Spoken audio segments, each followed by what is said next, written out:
اسلام میں 786/92 کا کیا مقام ہے؟ 786/92 انہیں سے پوچھو جو پیٹ بھر رہے ہیں، گند خود کرتے ہو، کرواتے ہو، اور پھر پوچھنے ہم سے آتے ہیں کہ 786/92 کا کیا حکم؟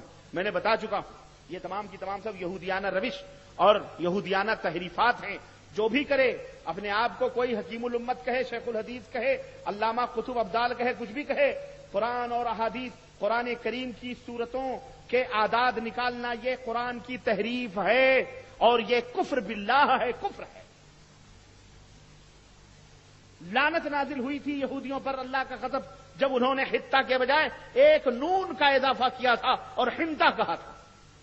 نازل ہوئی تھی لعنت کی، نہیں نازل ہوئی؟ اللہ نے فانزل من السماء رجسا، اللہ نے اوپر سے عذاب نازل کیا تھا۔ کیوں؟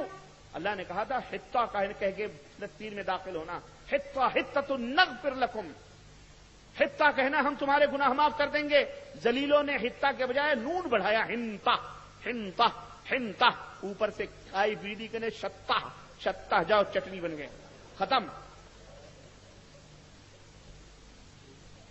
تحریف جب ایک نون بڑھانے کا جرم یہ ہے تو تم تو پورا قرآن تبدیل کر رہے ہو، قل هو اللہ کی عدد نکال رہے ہو، سورہ یاسین کی عدد نکال رہے ہو، اور کل تو یاروں کے ہاں تو بغیر سورہ فاتحہ کی بھی نماز ہو جاتی ہے، تو کہیں گے اب پوری نماز جناب عالی کمپیوٹر کے ذریعے سے تیار ہوگی تو اللہ اکبر کے بجائے کیا کہیں گے؟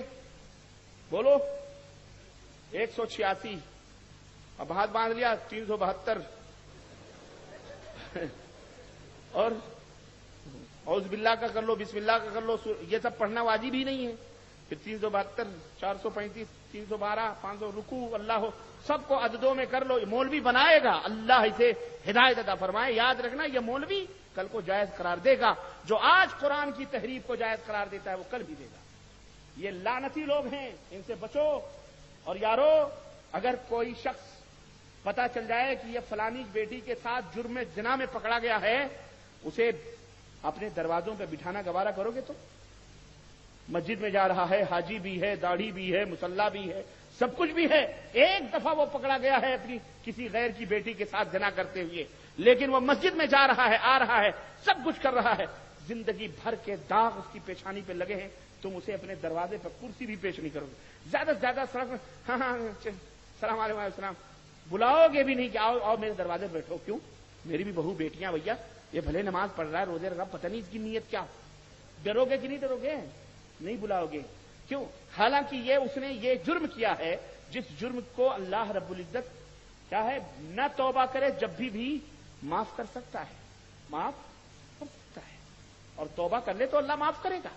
لیکن جو دین کے اندر گھوٹالے کرتے ہیں، دین کے اندر شرک اور بدعت کو ایجاد کرتے ہیں، دین کے اندر تحریف کرتے ہیں، میری سمجھ میں نہیں آتا تم ان کے ساتھ کھانا کیسے کھاتے ہو، ان کی عزت اور ان کا احترام کیسے کرتے ہو، یہ میری سمجھ میں نہیں آتا۔ اس کا مطلب یہ ہے کہ تم نے، جبکہ شرک ایک ایسا جرم ہے جسے اللہ کبھی معاف نہیں کرے گا، اگر وہ بغیر توبہ مر گیا ڈائریکٹ جہنم میں جائے گا، اور جو قرآن کے بدلے قرآن کی تحریف کرے، استغفر اللہ، اس کا تو حشر کیا ہونا چاہیے۔ اسلامی مملکتیں ہوتی تو ان کو گردن ان کی اڑا دی جاتی، یہ ملا نے صاف کر دیے جاتے۔ ہاں، یہ جتنے بھی عدد نکال کر کے ناٹک کر رہے ہیں، تعویذ گنڈے پلیتے کر رہے ہیں، ان کو تو طے کر دیا جاتا۔ خلاص، یہ تو ہندوستان میں آزاد ہے، اپنی اپنی بولیاں بول رہے ہیں، بھانت کی بولو بیٹا، آزادی ہے۔ اللہ کے ہاں آزادی نہیں ملے گی۔ کاش اسلامی حکومت ہوتی تو ہم تمہیں ختم کرتے، بچ گئے تو۔